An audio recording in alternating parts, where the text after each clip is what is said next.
Welcome to the LCARS Lounge, your front row seat to the visual landscapes and creative cores of the Star Trek universe. This isn't just another Trek discussion. Here we deep dive into the minds of those who shaped the ships, interfaces, and worlds we know and love, exploring how the future gets created, one graphic, one schematic, and one ship at a time. In this very special episode, we're celebrating the incredible visual legacy of Star Trek with the designers who literally defined it.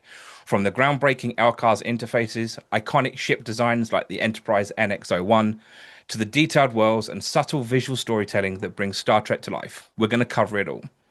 Our first guest is the visionary who literally defined how Starfleet sees the future.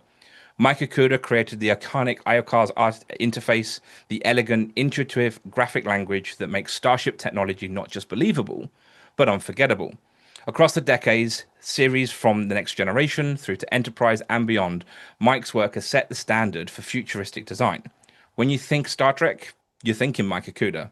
Mike, thank you so much for coming on. Thank you for that wonderful introduction. However, we all follow in the footsteps of the great Matt Jeffries, Absolutely, who inspired us all, and we all wish we could be a tenth as brilliant as he was. Couldn't agree more. Next, and of course, this is my partner in crime and in life, Denise. The wonderful Denise Okuda. Denise, thank you so much for joining us as well.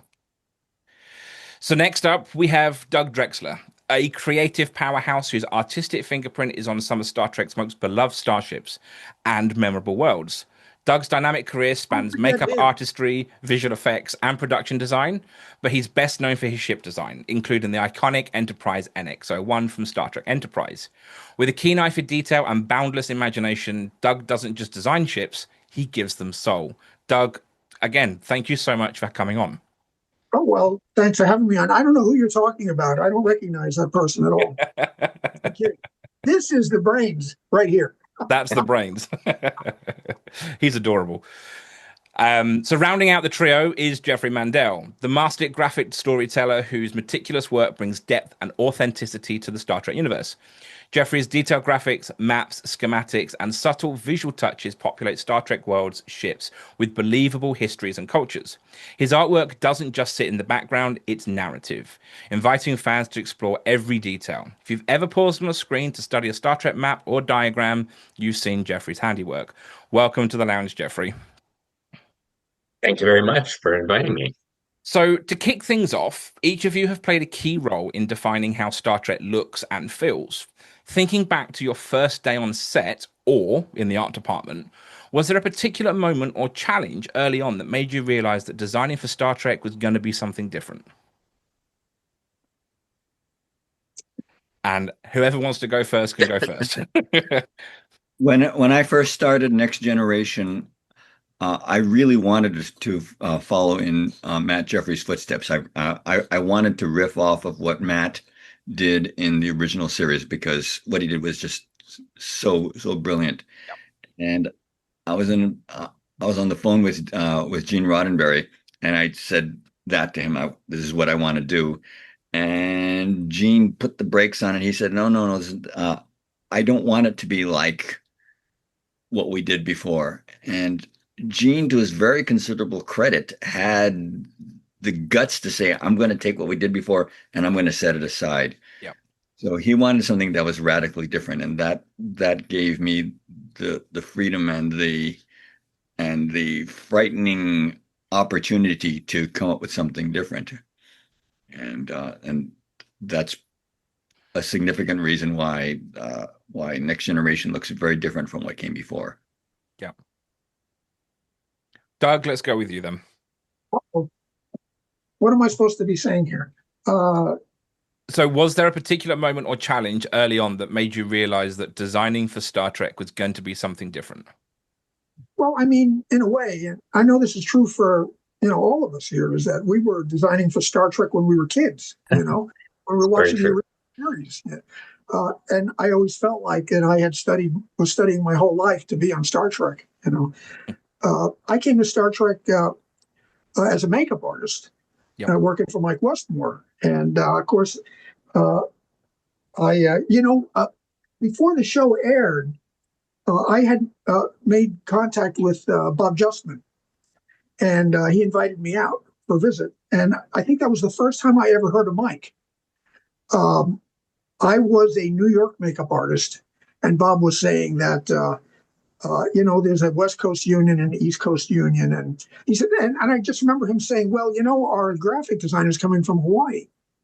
And I'm thinking, wow, who is this guy? And then one day, I think it was on Entertainment Tonight, I saw Mike and Herman on giving a little interview. And that was the first time I saw those two guys. And even though I was a makeup artist, I really wanted to be in the art department.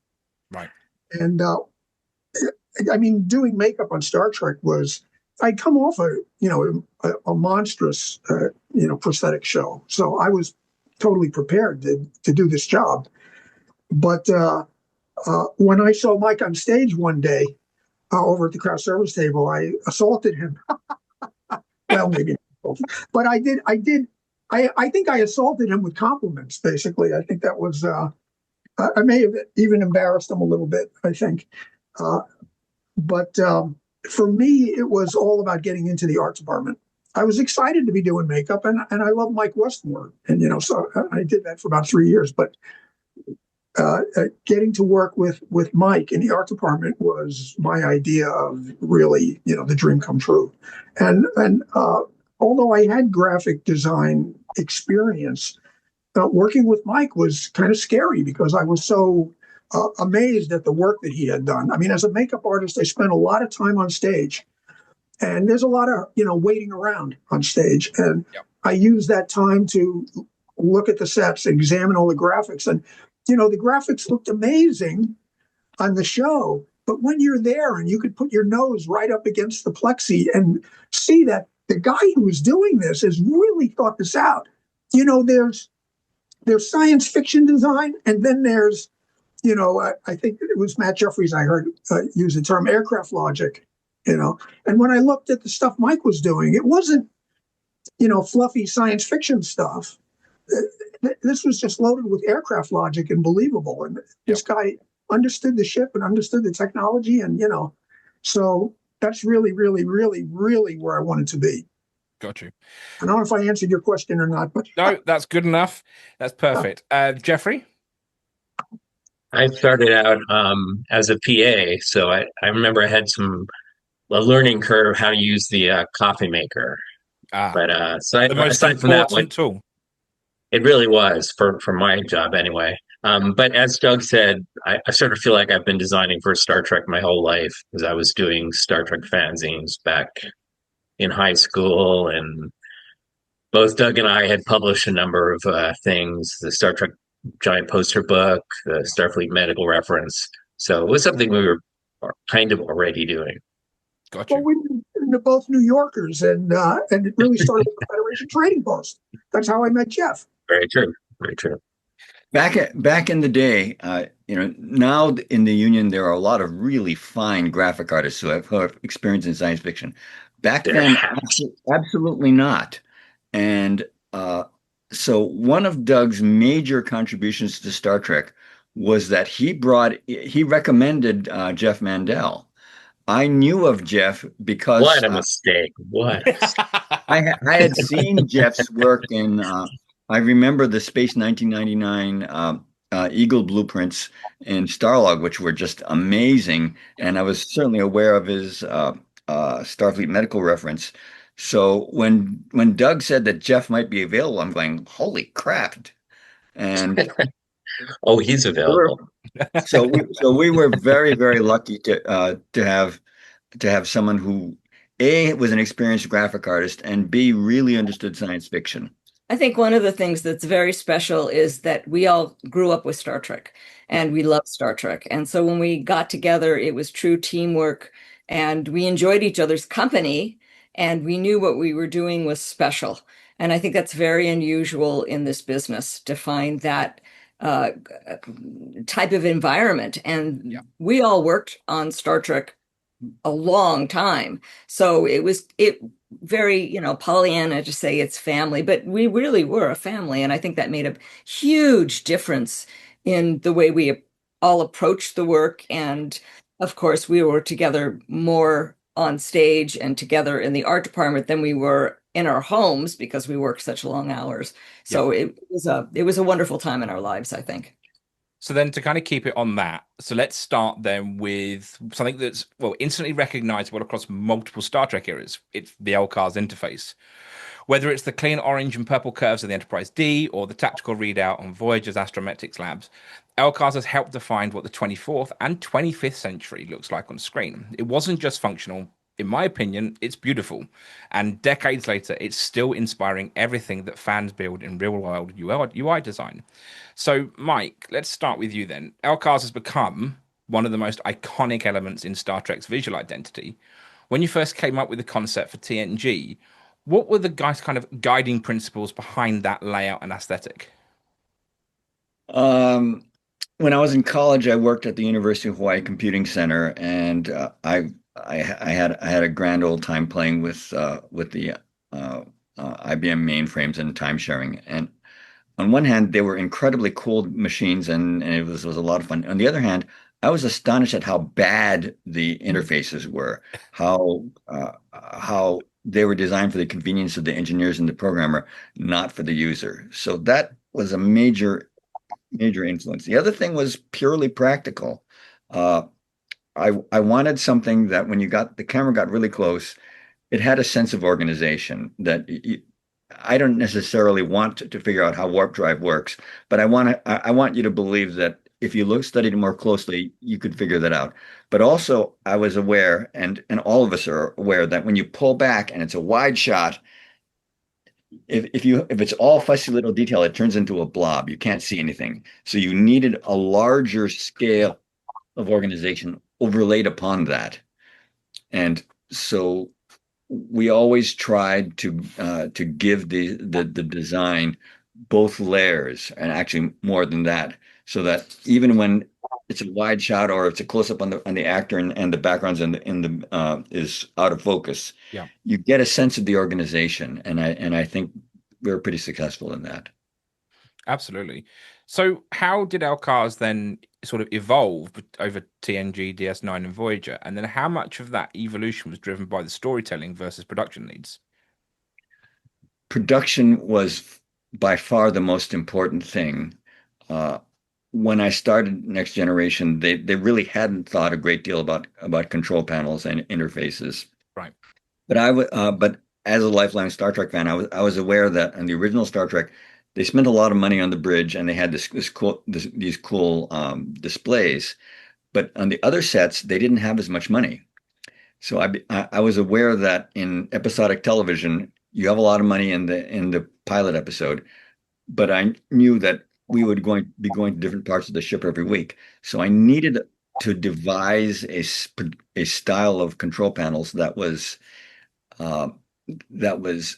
inexpensive to produce and fast to produce. Yeah. It's not hard to design something that's incredibly complicated and expensive and slow to build. I deliberately sat down and say, what's the fastest thing you can do at every step of the way that you make a control panel? And that's how I landed on the notion of acrylic sheets with purely graphic materials. Once having decided that, it's and that's largely what they did in the Star Trek movies as well. Yeah. But having decided that and figured out some specific things, how you make this, then you work backwards from that and say, what looks good? Got you.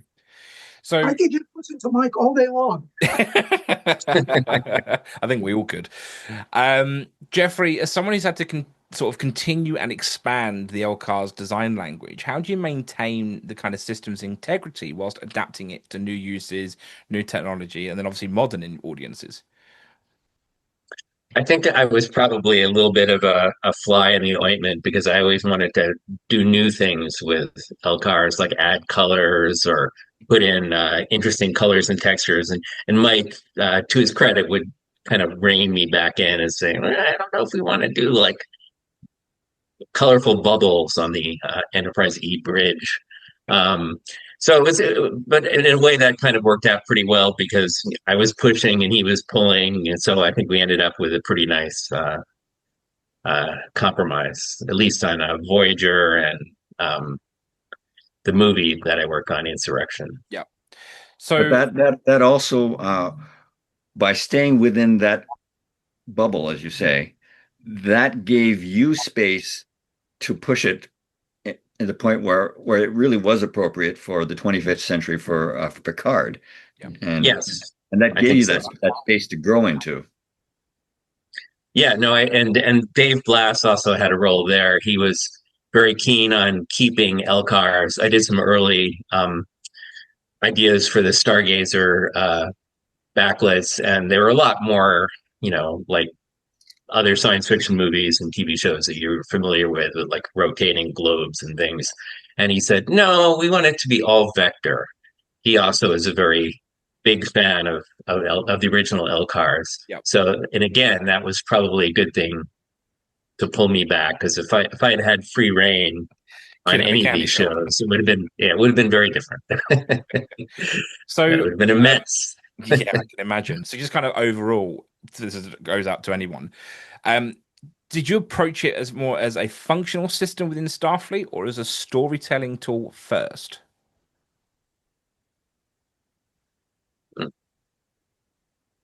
Anybody else?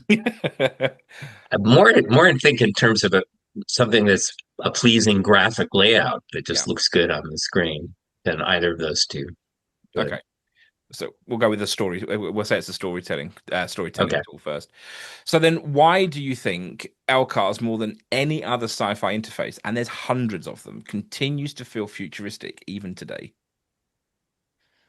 Very early on, even before Next Generation, I used to work at a company that rented audiovisual equipment, and every day I would have lunch at this little ice cream shop, and there were a bunch of coin-operated arcade games. Yeah, and that's where I did a lot of the early sketches that eventually got me the job on Star Trek IV. And during the time I sat there, I watched the various coin arcade machines come in and out, and each new one was more advanced, and I would study them because I was fascinated with the graphics. And then I realized, thinking back to the movie Star Trek II, they had those very cool vector graphics, but I realized that what's state of the art today becomes obsolete very, very quickly. So I made a real effort not to be state of the art, but simply to have our own design universe. And in that, I was riffing off of what Matt Jefferies did. Matt Jefferies in the original Star Trek couldn't afford to have the latest Project Gemini dials and levers and toggle switches. He literally couldn't afford the toggle switches. He literally couldn't afford to have them wired up. So instead, he said, "Here is a peculiar style with backlit panels and little resin jelly beans." And if you think about it, it looks kind of goofy, but he took it very seriously, made it look as realistic as possible, and said, "This is our 23rd century look," and he made it work. So I very much wanted to attack the new show with that kind of design integrity. Got you. So, again, this goes out to Mike, Denise, and well, all four of you. Do any of you have a personal favorite version or implementation of LCARS across any of the Star Trek shows? Is there a specific panel that you just even now go back to that was a great one? Well, I mean, I was blown away by all the LCARS designs that I saw when I was on stage. But the one that I think that always grabs everyone when they first watch the show is when you're in engineering and you see that big Master Systems display of the Enterprise D. That really, Is that the one in engineering? Yeah, the one down in engineering. Yep. When you say that there are hundreds of science fiction interfaces, and there are, but you could go to any science fiction fan and say, okay, well, can you draw me the footprint of 5 different interfaces? Oh, you can't. How about 4? No? 3? 2? Everyone knows the footprint of the LCARS graphics. Yeah. And it's so recognizable. Like the Enterprise is so recognizable. Everyone knows the Enterprise. Everyone knows LCARS graphics. Even if you're not a science fiction fan, Yep. they know it's Star Trek. And if you visit JPL, everybody's got for screensavers. It's a massive. Or if you watch Fox Sports a couple of years ago, I'm a huge NFL fan, and they copied the LCARS. I mean, I was like, Mike, come look at this. And we went to Yellowstone last year, and there was a T-shirt that I pulled out that said Yellowstone, and I'm not kidding. It had different colors, but had the LCARS basic design on it. So it's everywhere. When and like Jeff was mentioning, adding colors and stuff like that. One of the things that I always loved that Mike did was that he limited the palette for all of the different. The Klingons had a very limited palette. The Romulans had a very limited palette. Federation, and that way you could identify them. When you start mixing every single color under the sun, it becomes muddy and not recognizable anymore. So where a lot of that was a brilliant approach to say, okay, we only have like 5 different colors or combinations of, if there was like an orangey kind of a gel that we use, well, you could put 2 layers to make it a little darker, but, we stayed within a certain language. And that's also part of the guy's a genius. What can I say?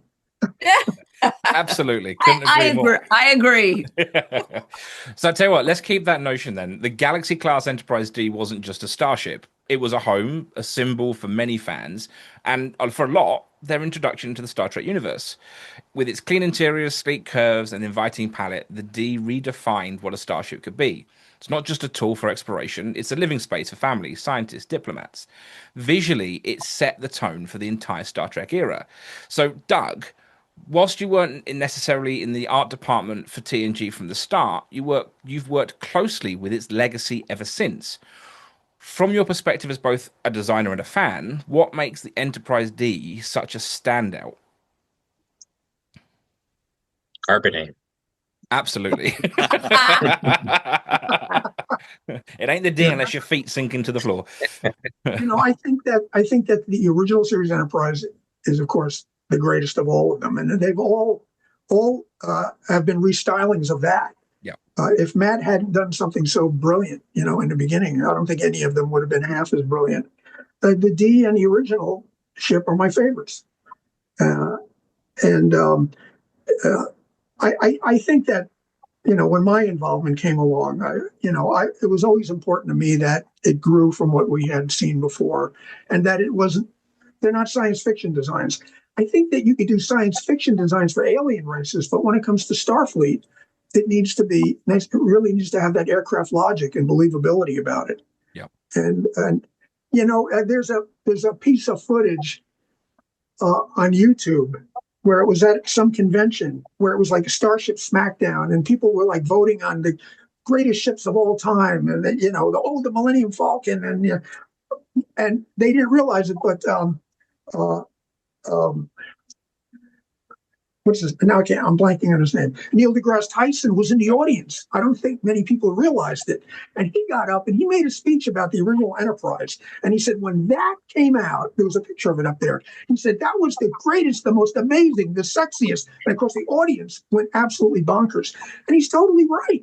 It's like nothing compares to it. And I think that in many ways, as they've gone along, they've kind of lost the magic of like, for instance, the struts on the nacelles, those spindly struts on the Enterprise. Ever since then, they've been doing nothing but fattening those struts up. And to me, that takes the magic out of it. The idea that those spindly struts were holding those engines, I didn't think that was a mistake. To me, that was, they understood in new technologies that we didn't understand. They were that far ahead of us. So I thought that when they got away from the magical things that Matt put into it, like for instance, and look, I love the bridge, the bridges in Picard. I think they're beautiful, but I always, from the original series bridge to the D bridge, there was a definite advancement. Everything, the more advanced things get, the more simplistic they get. I mean, just look at your cell phone now compared to like 20 years ago. I mean, there aren't even buttons on it. I find that the bridges, just like losing some of the magic of the original series, is that the bridges become more like cockpits again. That they're so complicated that it doesn't I mean, if Gene Roddenberry was still alive, I would love to know where he would have gone from the D after that.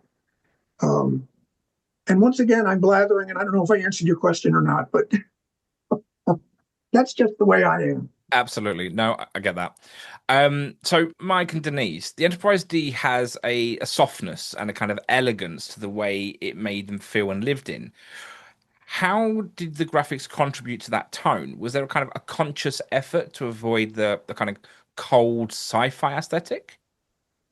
Well, certainly the softness and the humanity of the design of the D, that came from Gene's directive that the Enterprise D represents what he called technology unchained. And Andrew Probert, who designed the ship and he designed the bridge, I think he did a genius job of implementing that. It was obviously the descendant of what Matt Jefferies had done, and yet it was entirely different. And that absolutely was a contributing factor. I certainly wanted it to feel more inviting, certainly more friendlier. If we can go back to you were talking about the Enterprise cutaway. Yep. In engineering. That was actually Gene Roddenberry's idea, his specific suggestion. He wanted in the engine room to have a diagram that was so big that you could see the individual deck lines. And because he wanted to show that this ship is 36 stories tall, that it was far bigger than the original. So if you look at the in the first episode, Encounter at Farpoint, we have that diagram. But eventually, our director of photography realized that there was a technical problem with that. That is, all those parallel horizontal lines. Sometimes in video, it would create moire patterns. So I started to add stuff inside of it as a technical solution, so that you would have less of that moiring pattern. So is that where the Porsche and the rubber duck and all of those kind of elements, which you don't actually see, but they're there to kind of prevent that from happening? Yes. Gotcha. And then it turned out to be an enormous amount of fun. It turned really visually interesting. Fast forward to the beginning of Voyager, and I wanted to put a big diagram behind the captain's chair, but honestly, those diagrams, as you know, are incredibly time consuming. So I started to lay it out, and I realized I cannot possibly do this because there's so much else to do. And suddenly Doug Drexler jumps up and down and says, let me do it, let me do it, let me do it. And Doug tackled it, and with more detail and more aircraft logic than I certainly had time to do. Ironically, I got in trouble for this. One of our producers hauled me into the office and said, I had two very fine graphic artists already working for me on Voyager. And the producer said, why didn't you have these people do it? Because they really were fine designers, but they weren't into it as much as Doug or Jeff or Denise. And I just looked my producer in the eye and said, because Doug Drexler is the best person in the world to do this job. I have to say that Voyager plan is one of my favorite graphics, flat out. One of my favorites. You know where Mike was saying, "Oh, let me," and Denise will remember this. That one of the things about Star Trek that I love was the way Mike used graphic tape on the sets. I know where you're going. He knows where I'm going.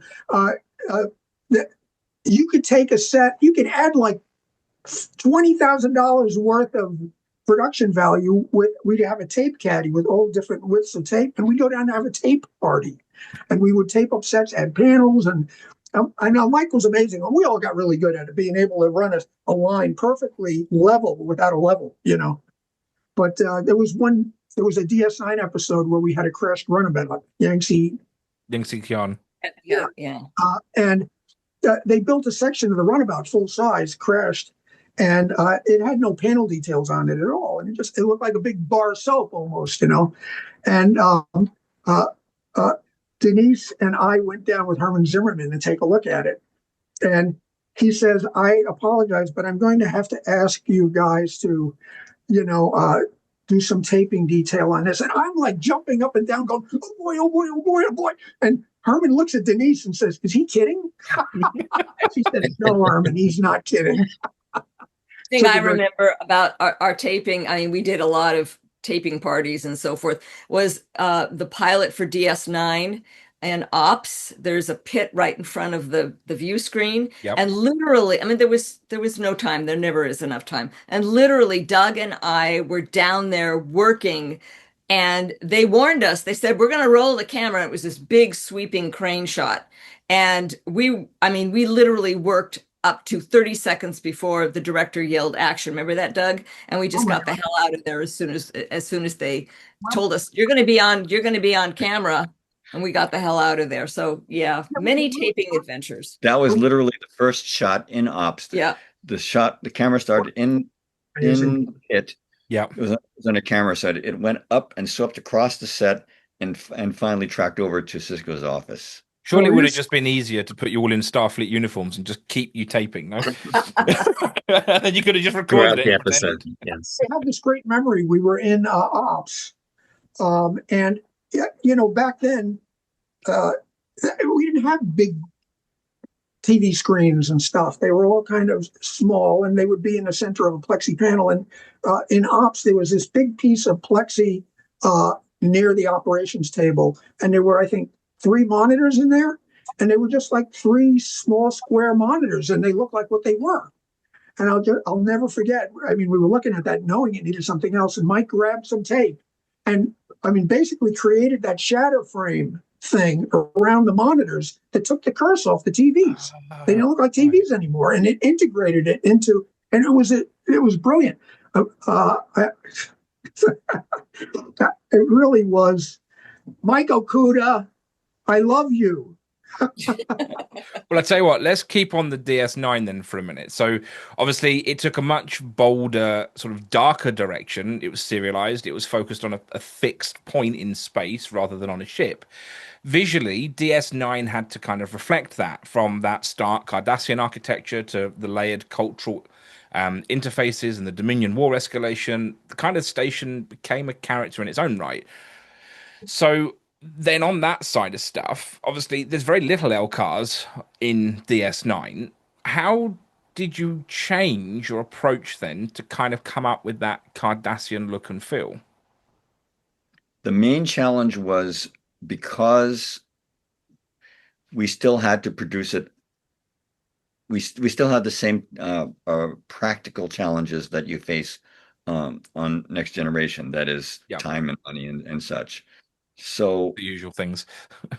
So the Cardassian interface was specifically designed to look as different as possible from Starfleet, even though the actual manufacturing was essentially the same. It is backlit graphics and hand cut gels and codolith transparencies, and so, because we had this very distinct color range and shape range for Starfleet, it made it relatively easy to say, okay, we're going to do these very different shapes and very different colors and give the Cardassians their identity. Right. And then, of course, you come up with the Cardassian symbols and languages. But we had a lot of fun. There was a style of sweeping buttons that Doug used to call the bear claws, and we used that a lot. Well, the thing I remember is that you came up with basic elements that you wanted to use, and you gave those to me, and it was taking those elements and being influenced by what was happening on the sets and the exterior of the ship. Like we had Joe Hodges and Nathan Crowley went over. Originally the station had almost the Starfleet appearance, and Nathan and Joe came in and they went over the whole thing and made it Cardassian, made it interesting, the different shapes, and some of those sweeping elements and things were in the exterior of the station and the sets. So it was taking the elements that Mike came up with and injecting them with the architecture of the station. And the thing was that, for me, it was to try to make them kind of predatory looking in some way. They were kind of sharp, and dangerous looking. And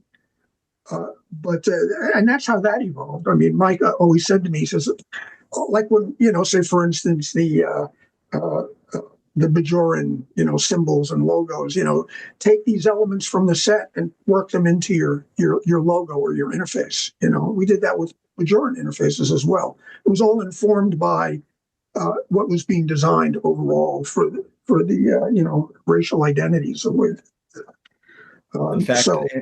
In fact, the Bajoran logo, the national logo, that big ellipse with the smaller thing, that I actually borrowed.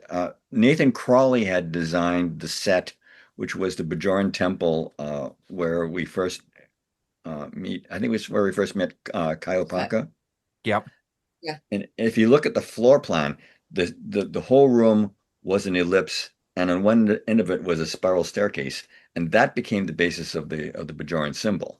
So it is so. In Star Trek mythology, you would imagine that they designed the temple around the logo. Yep. But in fact, I did it the other way around, and hopefully so that it looks like it ties in. Didn't know that. That's quite cool. And isn't the Cardassian logo based on the ship design? Similarly? Yes, it is. Yes, it's very similar to a warship, isn't it? Oh, I didn't do it, but I just so Jeff is correct. It's literally a simplification of Sternbach's design for the vehicle. Wow. So did you have more fun with the kind of edgy side of the graphics and the design for DS9? Yeah.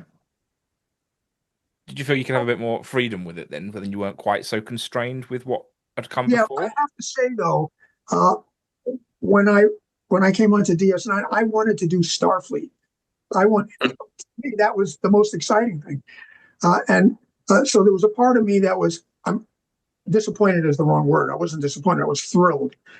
But I was so in love with the LCARS, and the Starfleet design language.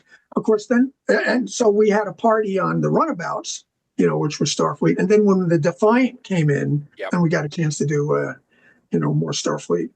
But hey, I remember one time I was in ops, and I was checking out some, graphics on the upper level, and somebody comes in and is like looking around, and I look, and it's Martin Sheen, and I catch his eye, and he just says, you guys do such an amazing job. He was like a big fan of the show, but it was like, you never know who you're going to run into, and you never know who's a big fan. So season 3 comes around, and you get told that they're bringing on another Federation ship, which everyone's least favorite ship. Apparently, it's one of my favorites, but it's the Defiant. What was the kind of brief for that? Because obviously, it's a much smaller vessel than the Enterprise and Voyager, and obviously, they were talking about it being even smaller than it ended up being. Oh, right.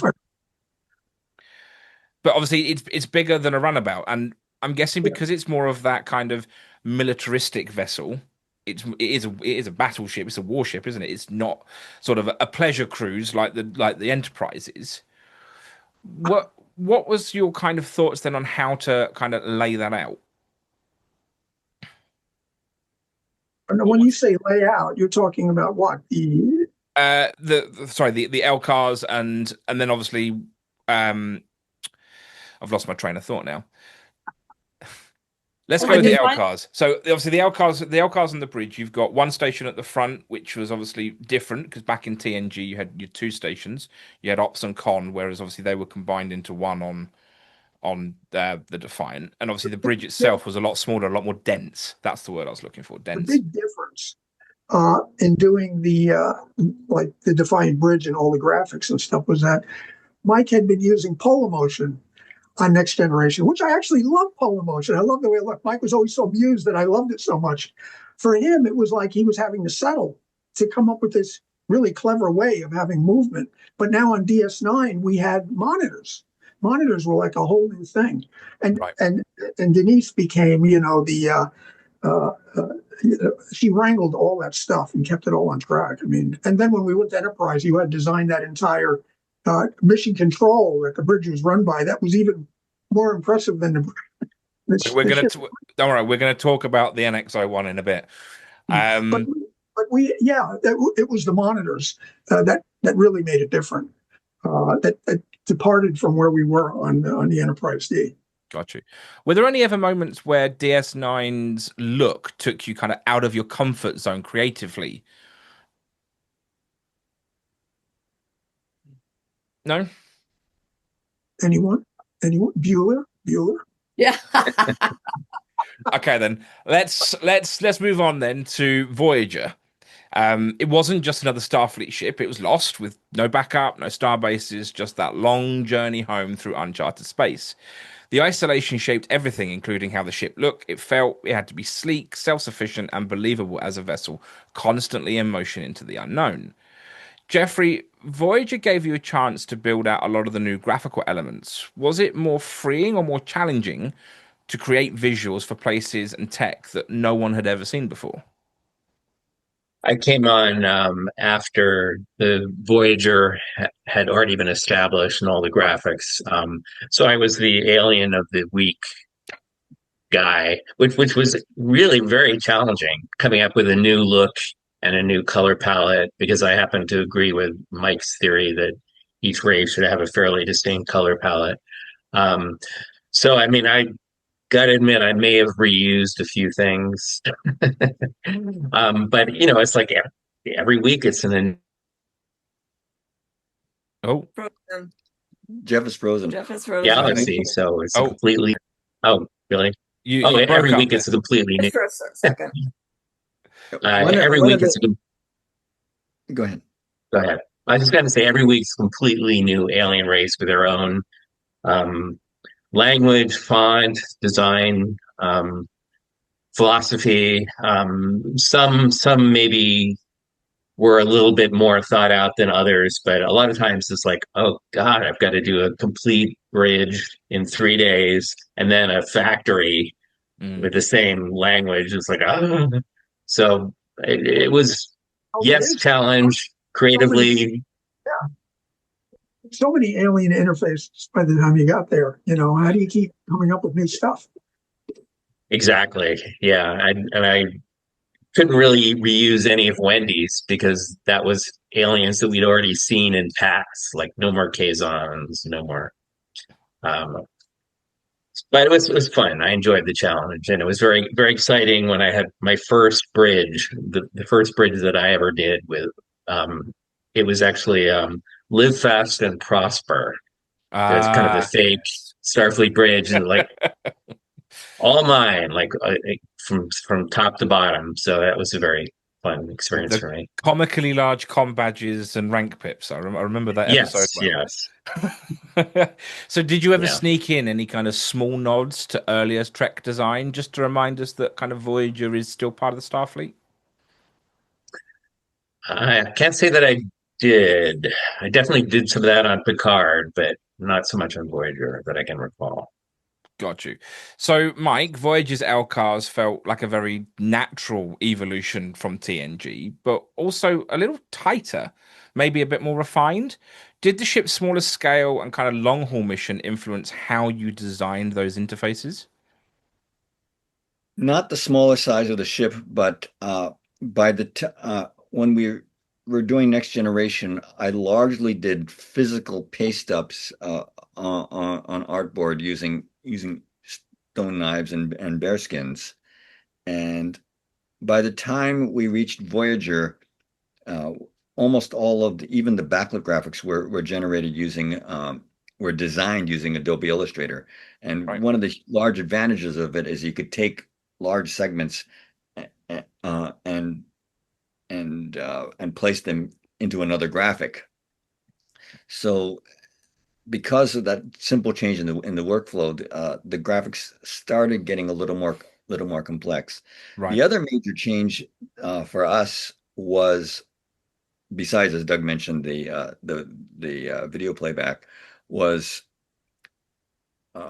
printer technology had reached the point where you had large format inkjet printers. So we started using inkjet printing for the backlets. This was a challenge because the early inkjet printers could not get the dense blacks that we had with the Codalith. And I remember Jeff spent a lot of time trying to match the color range of what we had done before, and eventually it worked. But it was we were all over the map for a while. Got you. So this again goes out to all of you, but obviously Voyager spent 7 years out in the unknown. When you're so simple things like door labels, alert displays, control panels, how much of that is just kind of purely functional, or how much, as in logically functional, I should say, compared to quick, we need to get something done now because we've got an empty panel? You design. That's a good question. Yeah. Go ahead, I was going to say, you should mention that Wendy Drapanis was, and who was the other graphic artist at the start of Voyager?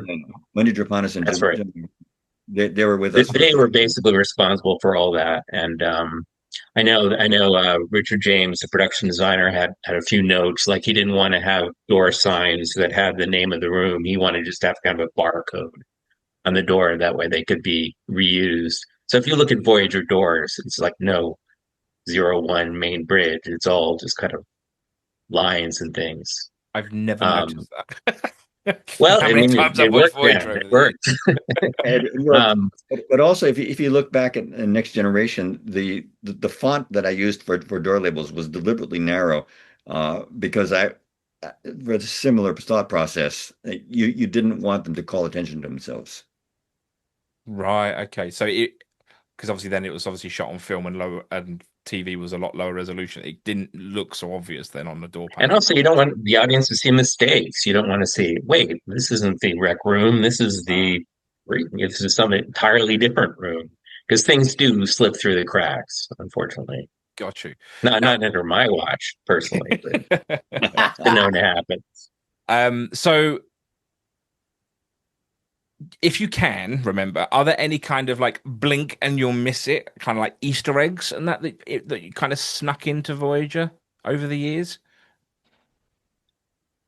There was one episode where there was it was an astrometrics. There was a list of people who had died, and and that particular graphic was added in post-production. It was designed and animated by our friend Jim Vanover, and designing for standard definition television, he made a lot of the names of the characters were characters from the West Wing, which we all.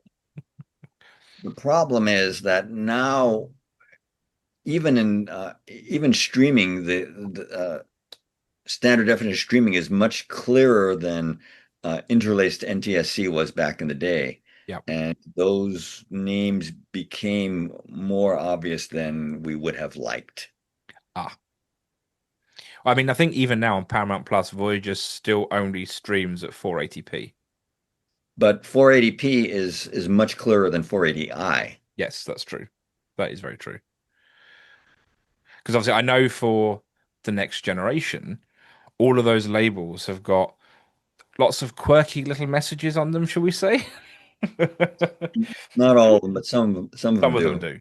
That was such a big hit. I mean, I remember Entertainment Weekly did an expose on the Enterprise D sets, and the little labels with the funny, jokes on them was part of the story, and people loved that stuff. I loved it. Jeffrey, I'm pretty sure some of them found their way onto the Eleos bridge. If I remember correctly. We definitely used the same styles from Next Generation and Voyager, but I have to say that I took it upon myself to remove the jokes because I figured people would be zooming in on these high res things. And I don't want to spoil. It's the suspension of disbelief. Yes. I don't want to. I mean, for us, we can kind of do it at our will because we're working on set and we know that it's a set. But for somebody who's watching it on TV, they don't want to necessarily be reminded that it's created by a graphic artist with a sense of humor. I mean, there's always a space for jokes, but that just didn't seem like the right thing. I will say, however, just going back to your question on Voyager, Jim Vanover, who did all the animated graphics, for that same episode that we were talking about, Live Fast and Prosper, he had the fake Starfleet graphics come up with United Federation of Plants. Plants. I'm misspelling plants, which I thought was hilarious, personally. Captain Cactus in the corner over there. Yeah, it's like, they don't really understand our language, so they just kind of put it up there, which is pretty much how we treated their language. I like that.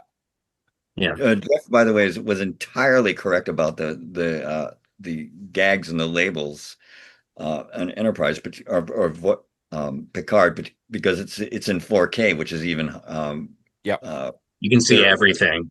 It's amazing. It looks as good as it did because I'm sorry, go ahead.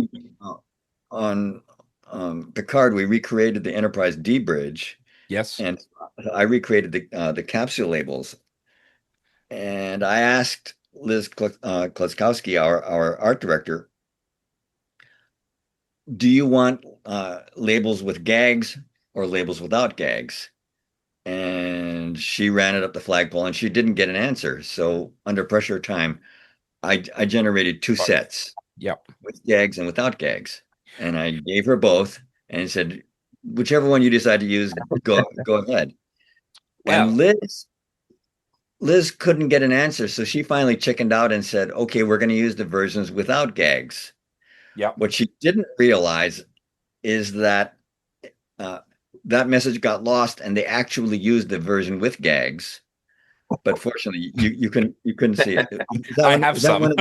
Is that one of the Picard labels? It is indeed. It says no usable serviceable parts inside. They fight and bite. They fight and fight and bite. Fight, bite, bite. It's the Itchy and Scratchy show.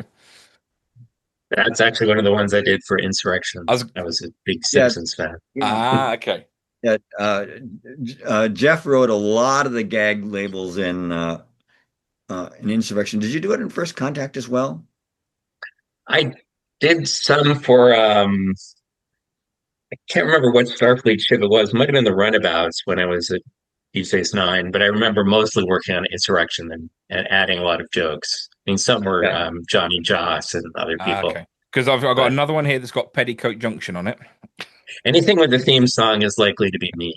And then I've also got I Taught a Putty Cat. That's not me. That's someone else. That's probably Doug. Yeah, probably. But yeah, so no, you know what I have to say, it's one of those those are the cool little Easter eggs that I like, because you never get to see them really, because obviously they're, especially on this, they're so small. Doug, you were on Voyager. Yes, you were on Voyager, weren't you? Well, sort of. Right. I wasn't supposed to be on Voyager, but I was it. And I mean, like the cutaway. Mike wanted me to do the cutaway, which I'm forever grateful for. But I do remember the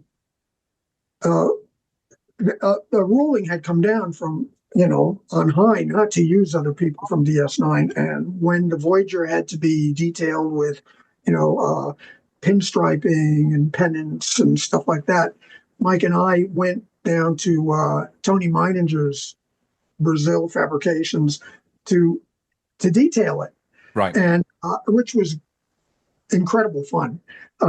Although I remember Mike and I having to pick the Voyager up and turn it over to do the bottom, and it was, I mean, you don't know, your heart is in your mouth when you are picking up a model like that right before they start shooting. I mean, if you drop it, can you imagine? But, you've ruined the whole show. Oh my God. But I do remember. So, Doug, you're the reason why they moved to a VFX model then, because you broke the Voyager. Is that what you're telling me? Broke the Voyager, yeah. But I remember that we were just about done, and Wendy Noose one of the producers on the show comes in. It's the middle of the night, and Wendy News comes in, and I'm thinking, oh my God, busted, we're in trouble.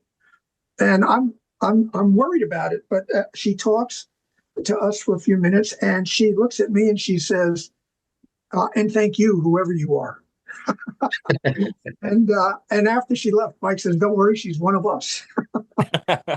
So let's talk about Enterprise, which obviously took us way, way, way back, way before LCARS, and kind of really before the Federation was even a thing. It's kind of closer to NASA than it was Starfleet. Doug, let's start with you. The NX-01 is a gorgeous ship, but it's a working ship. Lots of metal, lots of buttons, lots of real-world influence. What was your kind of jumping off point for that ship? Well, believe it or not, we actually, pushed for a ship that was closer to one of Matt Jeffrey's early designs, like the sphere, this ship with a sphere instead of a saucer. And that was shot down. I think we even put in some ideas for designs that were similar to the DI 500, and they didn't want that either. The studio was very concerned that it be recognizable as an Enterprise. They didn't want to depart, which, I like that idea. I just think that when we were, and Mike and I spent a lot of time talking about the NX. I mean, I used to sit in Mike's office a lot. We would just talk about science fiction and design, and it was great fun. But, our idea was that this was a ship that took a lot of work to keep running. Right. And of course, they didn't really follow a lot of these ideas. I mean, we thought that after a prolonged, a warp journey of even a few days, you would have to stop the ship for a while and for repairs and retuning the warp drive and stuff like that. They didn't want to. They weren't interested in that. For instance, we had ideas that the grids on the saucer were actually tracks, like for window washing cars. Yep. Like on a skyscraper, so that it was all. So you had the original series Enterprise. The idea was that you never had to go outside to repair anything. Matt Jeffrey said everything is, from the inside. You can work it from the inside. There's no reason to go outside. But on the NX, the idea was that you might have to do a lot of work on the outside. As a matter of fact, Mike and I both had the idea that the NX had an arm like the International Space Station. Okay. Which they never used. Although, we had written up all of this stuff and ideas about, window washing cars. And then we did a show called, I don't know if it was Dead Stop. They hit a Romulan mine. Right. And Malcolm, I guess, and they had him lugging like equipment by foot across from the other side of the hull. And we put hatches everywhere. You never had to walk more than 40 feet. But it wasn't dangerous enough. They thought it was more dangerous to have him lugging things. But when you do that, you're kind of shooting yourself in the foot. It makes them look unprepared and dumb.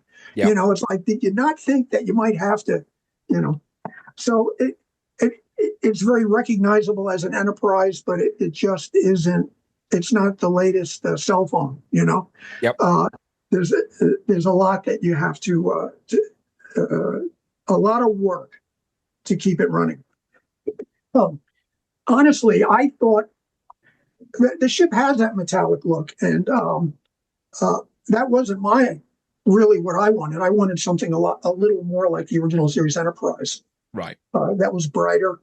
I was always disappointed that the ship was so dark on screen. It was like a gunmetal, and I thought that was not. I always thought Enterprises should be bright, and it became so dark. I thought that really worked against it. But I remember that I think it came down from Rick Berman that he wanted the service to be a little more like the motion picture Enterprise. Okay. But I mean, when we did ships on Picard, it was like everything was a rush. I mean, I think that we're gonna dive into Picard after Enterprise, but because we only had a few months to work on the NX, and it wasn't so on Picard. Things had to be done like in a week sometimes. We had 5 weeks between Voyager wrapping and Enterprise starting. 5 weeks. It was crazy. Yeah, it was Wow. 5 weeks. See, I now mean, that's the designs had been fleshed out and so forth, but as far as our work, we had 5 weeks. So was that a case? I mean, was that you working non-stop for those 5 weeks to get everything ready? Yes. Well, yes, pretty much. Wow. you So know, then, I was at Foundation Imaging working on Voyager because DS9 went down. They didn't have room for me on Voyager. They had a full staff already. And I made my way into visual effects and Foundation Imaging. And it was Mike's idea for Herman to bring me back to the art department and bring the CG, which I had been learning all that time, and be able to build the ship in the art department in the computer. And then Herman could see it from any angle and any lighting condition and put it on a VHS tape. Remember VHS tapes? oh yeah. Take it over hang on, Doug. That's it. You've done it. Every episode, somehow, we always manage to age ourselves. And you've just done it with VHS tapes. Yeah, well. But the crazy thing was that Herman called me to invite me to come and do that. And I said, well, yes, of course I want to, but I can't just leave Foundation Imaging. I have to give them 2 weeks notice. And I said, oh, that's not a problem. What time do you get home? And I was like, oh my God, because I'm working all day long at Foundation, which is stressful. And then I would come home and Herman would be sitting on my front steps waiting for me. And then he would come in and sit behind me while we would be, that was crazy, but very exciting. I think the NX is probably one of the most thought out ships that has been done. I mean, Mike and I talked about every little bit of it, right down to the airlocks and,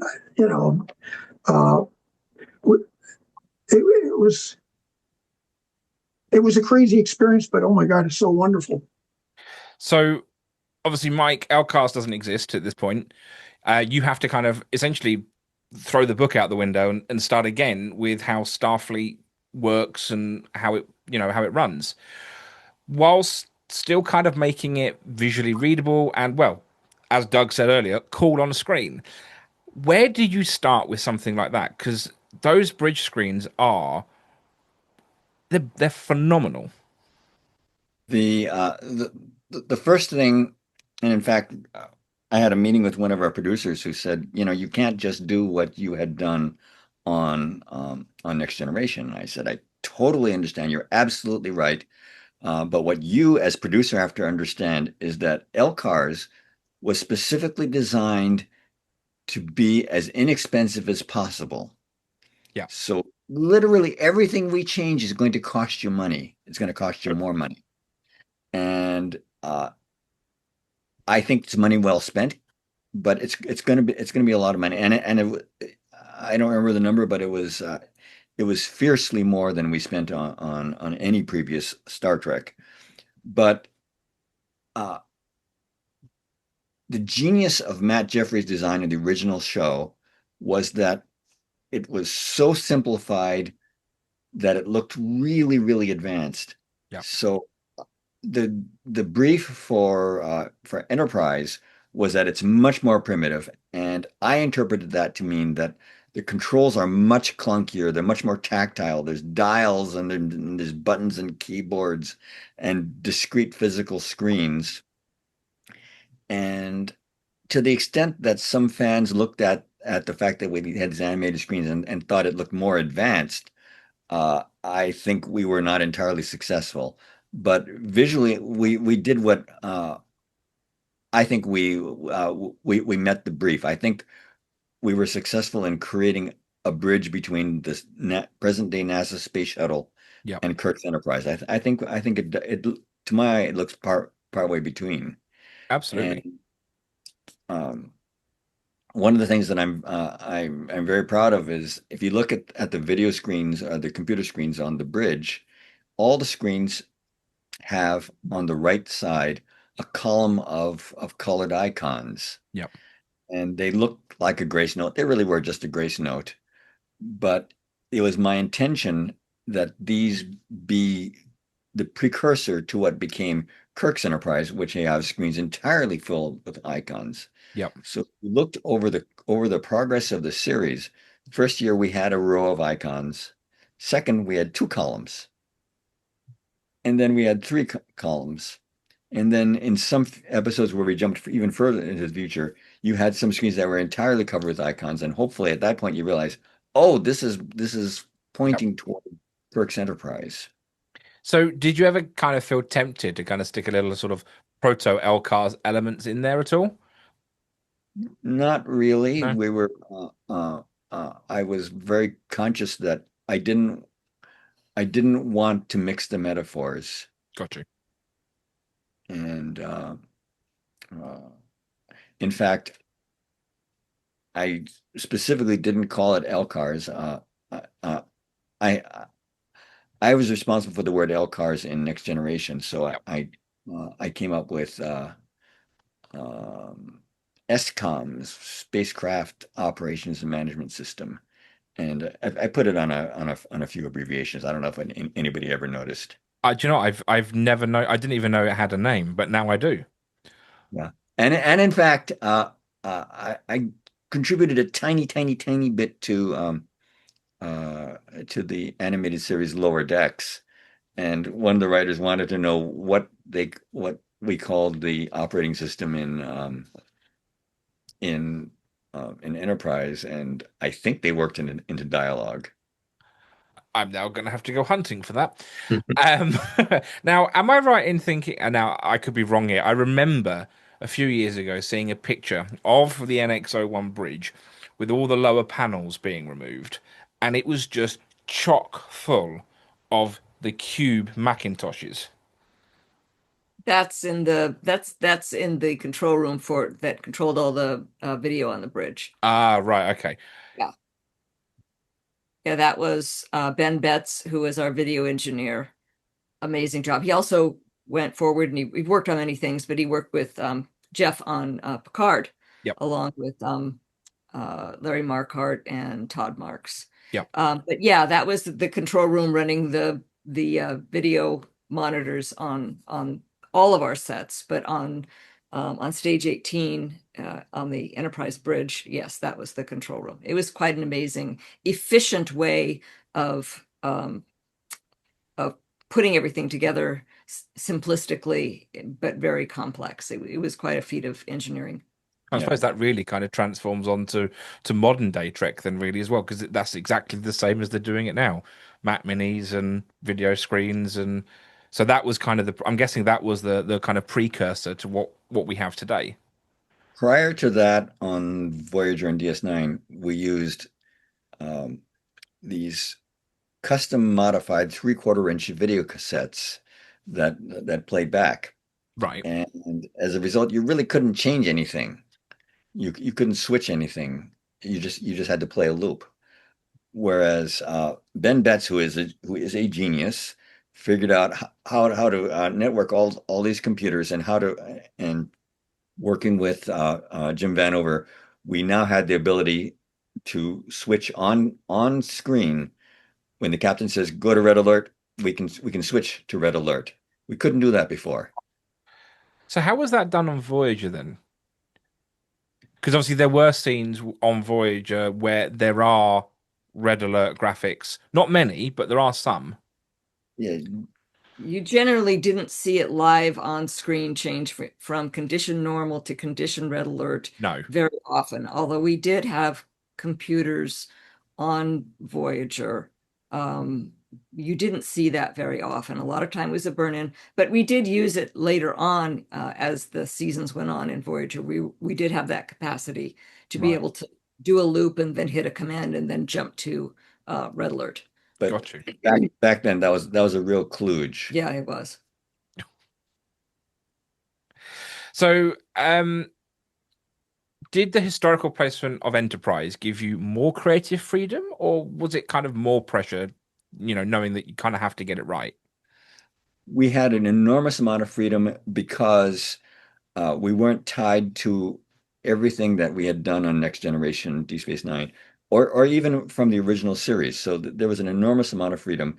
There was also an enormous amount of freedom because we had technology the computers and inkjet print and things, and a higher budget. So we could do a lot of things that simply weren't possible on the previous Gotcha. spin-off. So that was wonderful. And then fast forward to what Jeff was able to work on Picard. The production technology has advanced so much. Yeah. It gives you just a tremendous amount of freedom. Also, I think we should mention, if we haven't already, that as Mike likes to call our production designer, Herman Zimmerman, the best boss he ever had. Herman was so confident in his own self and his and the people working for him that he gave us a tremendous amount of freedom.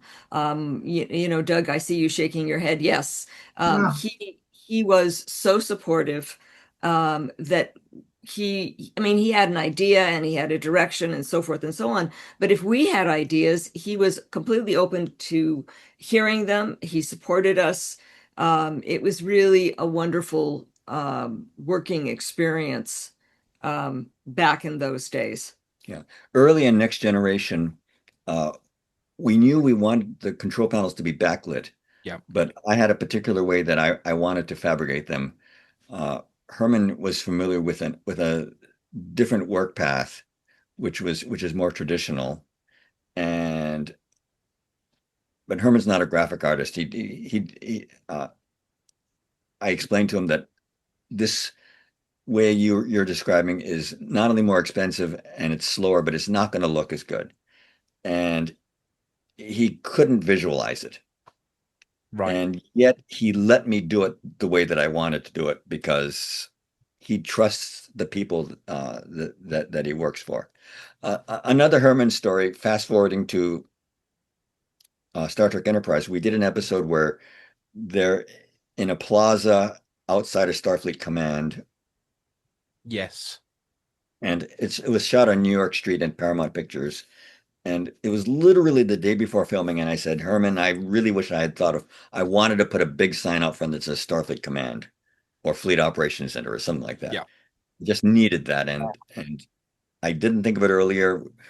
No time, no money.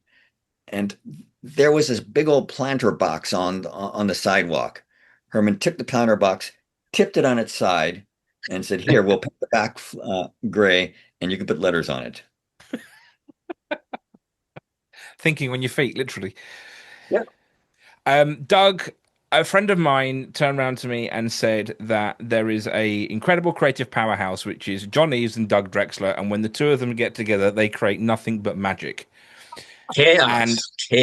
And yes, but I totally agree. And we recently, Fanheimer obviously got their model collection. We recently reviewed the Eleos, and he turned around to me and he says, the Eleos looks like a 24th century NX-01.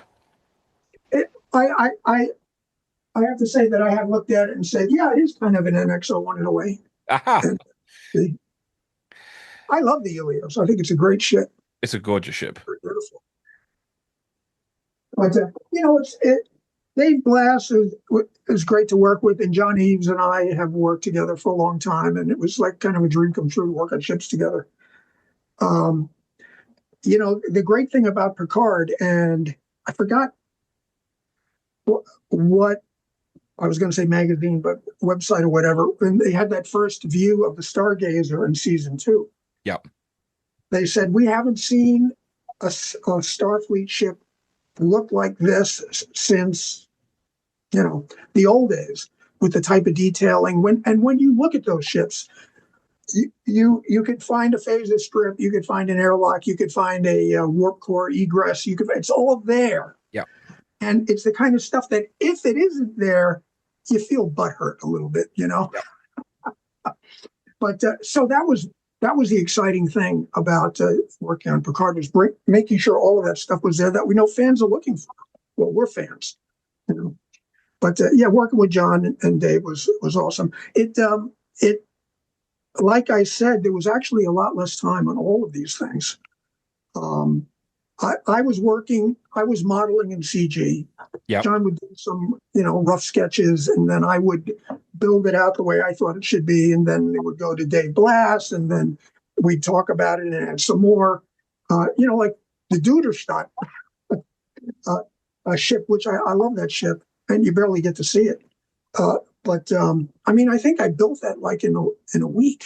I built approval models, and then they would go to the visual effects house where they would build a version that was really built out to the nth degree. Although I have to say, the art department had less control once the ships left the art department than when we were doing the TV shows from the 90s and early 2000s, where we were shown everything every step of the way, and they made it exactly the way we wanted it to be. Right. Like for instance, when I saw there were shots of the Titan where, at the front of the nacelles, you've got a little and it comes from the motion picture. It's like a deflection crystal or something. They were blinking they're like, oh, these must be running lights. Instead of picking up the phone and calling and saying it's supposed to be, so that's the only place I think where it went astray. I wish that we were looped in a little more when they were actually building these things. Don't get me wrong, they did a fabulous job. And I know that, those guys are under all kinds of pressure to get things done in almost no time. So, get overlook that stuff. But we had it was a present. Picard was an incredible present because once Enterprise was over, they really weren't that interested in having any of us.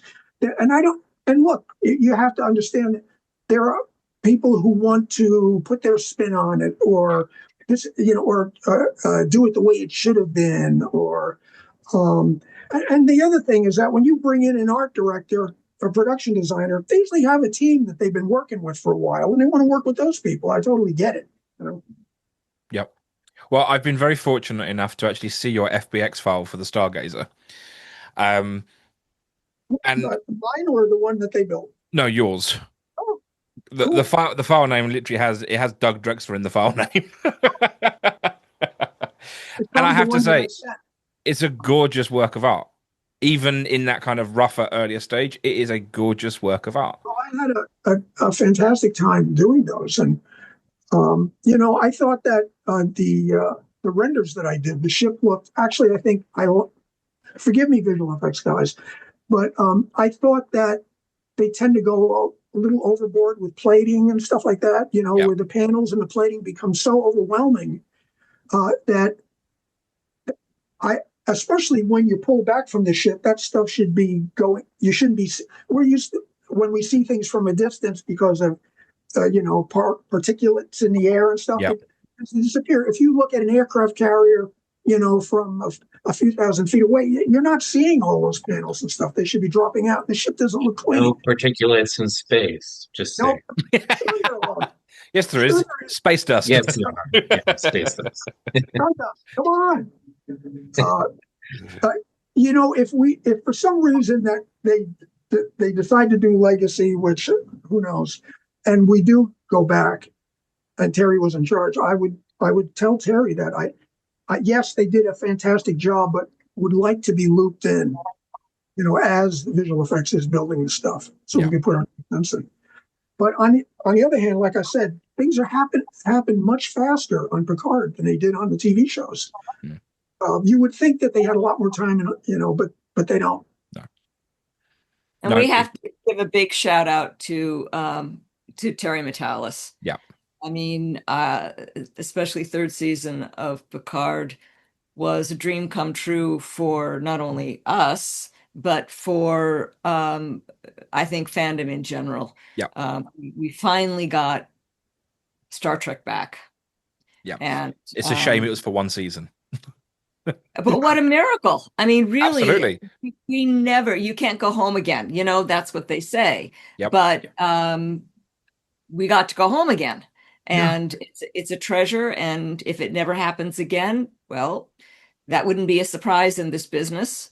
But it happened. But it happened. And that is no small miracle.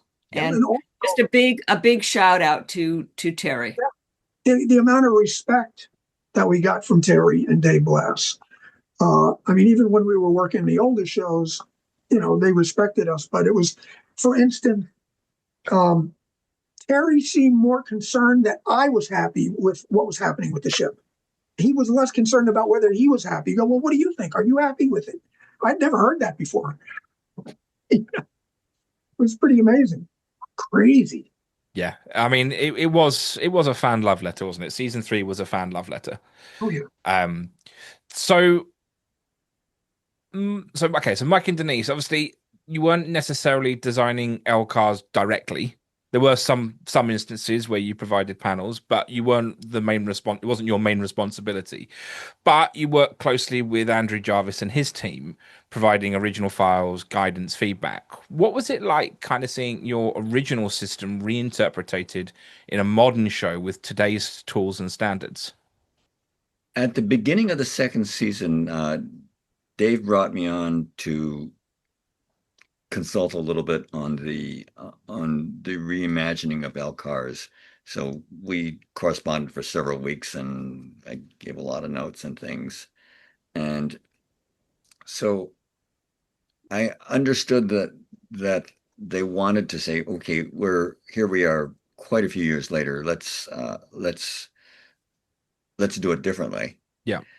And so I came up with a number of suggestions. I'm not quite sure when Jeff came into the mix, but I had to leave fairly early because we were starting the next season of For All Mankind, and once I knew Jeff was there, I'm going, okay, there is someone there who knows what they're doing.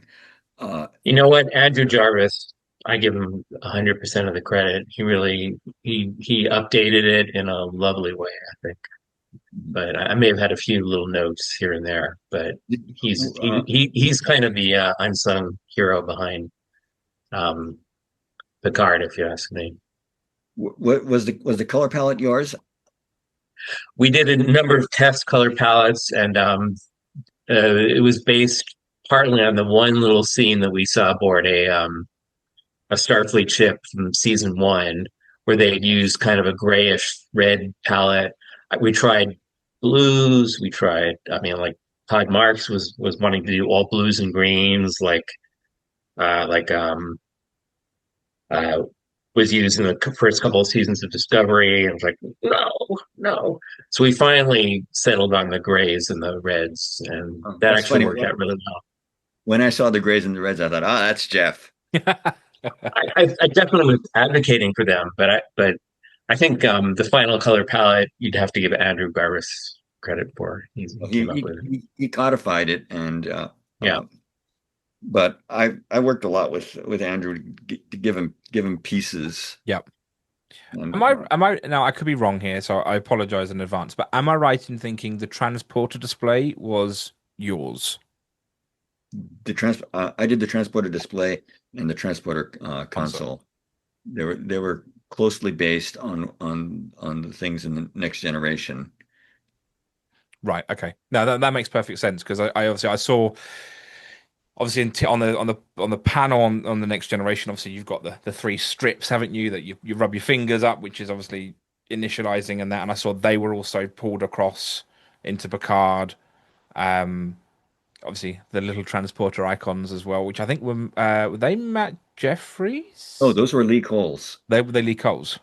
Yeah, I borrowed Lee Cole's transporter figures, which is possibly my single favorite piece that she had done for the show. I love those, and I know Andrew then essentially took the technical manual apart and pulled in as many icons as he could find, dotted all throughout, which I just thought was fantastic. So, obviously, from your perspective, were there any kind of subtle tweaks or evolution, in the Picard LCARS that you found kind of especially smart or even surprising? I thought about that quite a bit at the early part of the second season, and by the time I came on to the third, Andrew and Jeff had done a lot of development. So I largely riffed off of what they had done, and there are certainly places where I'm going, well, we need more kinds of indicators here, and so I tried to build the library of elements, which I thought gave it more visual credibility. Gotcha. But it was certainly them. Got you. No, that makes perfect sense. So, Geoffrey, obviously, you were deep in the details at this point. Although, I mean, am I right in thinking that you did the most of the LCARS for the Eleos, other than the static LCARS? Actually, those were mostly done by Alan Were they Kobayashi, Alan? Right. who's another Star Trek veteran who just came in on that one particular set, and he did almost all the old style Starfleet LCARS for that. I may have done a few, and I did anything that wasn't animated, that wasn't moving on the Stargazer, Titan, shuttle, whatever was me. But a lot of times I was using Andrew Jarvis's files in his vocabulary because Yeah. he had definitely taken LCARS to a new level. You also did all the signage on those ships. Yes. That's true, and I kind of use the philosophy that we were talking about, where I wanted to update it by a decade or two, like how things would have changed. Just yes, exactly. These are beautiful, by the way. I love these. Thank you. Yeah, no, I mean, and Dave Lass was very understanding. He let me go in any direction that I thought was appropriate. He liked nothing more than to come on set and see me like down on my knees putting little stickers along the wall. He thought that was the greatest thing in the world. Was there Not a sure why. particular time where you're looking at, you're on your knees putting stickers on a set and go, do you know what? That is the perfect balance of old and new. I was pretty happy with stickers on Picard, if that's what you're asking. I think that was they were informed by the old, but they had definitely a new look. And I guess my philosophy in putting stickers up is all Mike. He told me put twice as many stickers up as you could possibly think you should, because most of them will disappear. And indeed, that's been the case throughout. He's never been wrong about that. Yeah, absolutely. My favorite example of that was Sean Baden was he started out as a sign painter, but he worked with us as a graphic artist on Star Trek First Contact. Normally we don't go out to filming locations, but I asked Sean to travel to the Arizona missile silo location, and I gave him a huge box of signs because we needed to change the 1950s style of Titan missile facility to something from the 21st century. Yeah. And I said, Andrew, Sean. I said, Sean, I want you to figure out every angle, and I want you to completely plaster that because I want to see a sign in every shot. And he put an absurd number of signs, and by the time it ended up on screen, there you just saw a few. But I think it added something to the show. I suppose that's the thing as well. You don't know exactly what's going to go in camera, so you have to kind of be prepared with every eventuality, don't you? Really? Yes. Yeah. Well, you talk to the director, and sometimes okay, the director's going to see this more, so you concentrate there. Got you. Okay, that makes sense. But a lot of times the director will go, well, actually, this works better. So obviously, and I apologize if I make you feel old for this, but after decades of LCARS being part of Star Trek's DNA, what is it like when you get to see people like myself and other people essentially recreate and create fan art based on what you created 30 plus years ago? Feel flattered. Good. That's all right then. The last thing I want is for you to turn around and say, "No, I hate it. How dare you?" No. Our lawyers will be in touch. Yeah, you'll get an invoice in the mail. Yes. Yeah. Damn. We've covered decades of Star Trek today. Ships, stations, screens, stickers, and everything in between. From clean curves of the Enterprise D to the raw tension of the Eleos to the bold colors of LCARS, to the quite brilliant background signage. It's clear that Star Trek's visual identity isn't just surface level, it's story, and the people behind it are what make that story real. Now, I have one last question for each of you, which is, After everything that you've worked on across multiple eras of Star Trek, what does it mean to you personally to have helped define the look of a universe that's inspired so many? Who's first? You go We're first. We're all going to say the same thing. We all grew up being inspired by Gene Roddenberry's vision of the future, and the chance to help tell that story is an extraordinary privilege.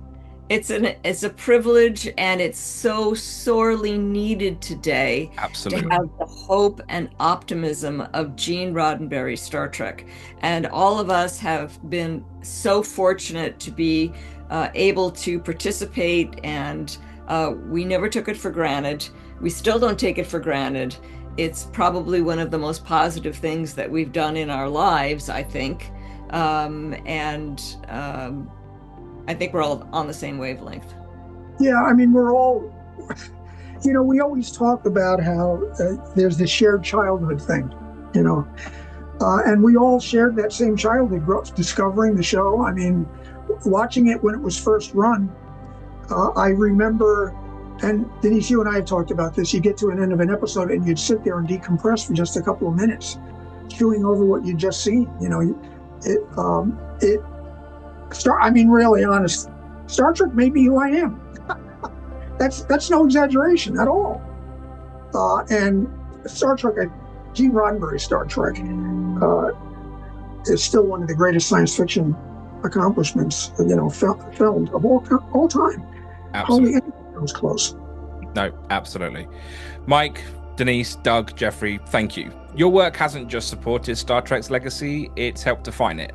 The ships we dream about, the screens we study, the graphics we replicate, it all begins with your imagination. You didn't just design sets, you built worlds. You gave us bridges we wanted to stand on, consoles that made the 24th century feel within reach. Your vision shaped how millions imagine the future, and for that, we're not just grateful, we're inspired. To everyone watching and listening, thank you for joining us on the LCARS Lounge. If this episode has inspired you or reminded you why Star Trek still matters, share it with someone who needs that reminder too. And remember, every starship, every screen, symbol you've ever loved, someone dreamed it first. Someone asked, what if the future looked like this? But more than that, what if it felt like home? That's the power of design, and that's the legacy we've explored today. We'll see you next time, right here in the lounge. Live long and prosper.